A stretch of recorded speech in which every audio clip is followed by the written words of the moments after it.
Were you passionate about cooking from an early age? I think, yeah, a very early age. The first time I ever cooked anything was when I was, I think, about 9.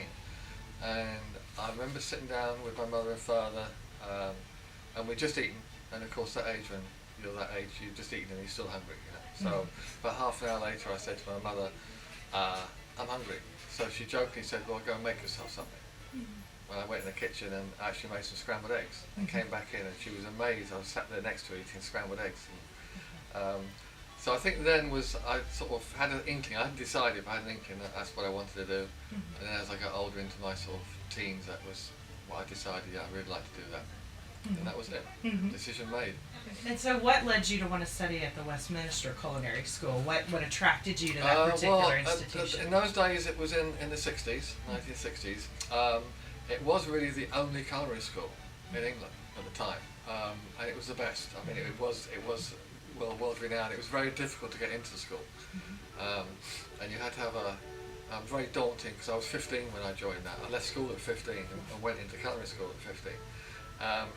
And very daunting to have a panel of like 12 people sat in front of you, all these famous chefs, asking you questions about food, and at that age you don't really know anything about food.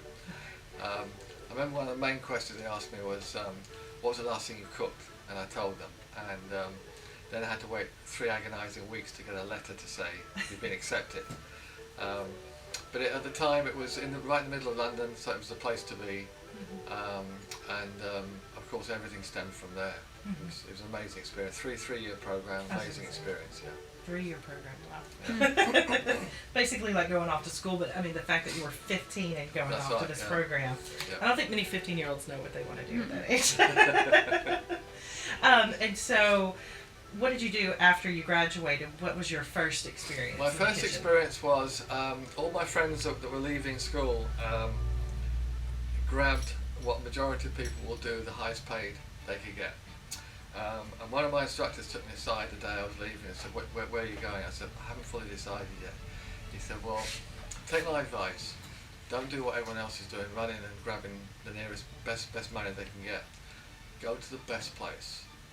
Even if they pay you nothing, go to the best place. So I said, that sounds like good advice. He said, because once that's on your resume, that'll give you, the rest of your life will give you that step up from. So he made a call for me. And he made a call to a hotel, at the time was number 4 in the world, which is called the Connaught Hotel in Mayfair. And compared to all the very large hotels, it's relatively small, but it's very elite. It's very, very expensive, very small kitchen.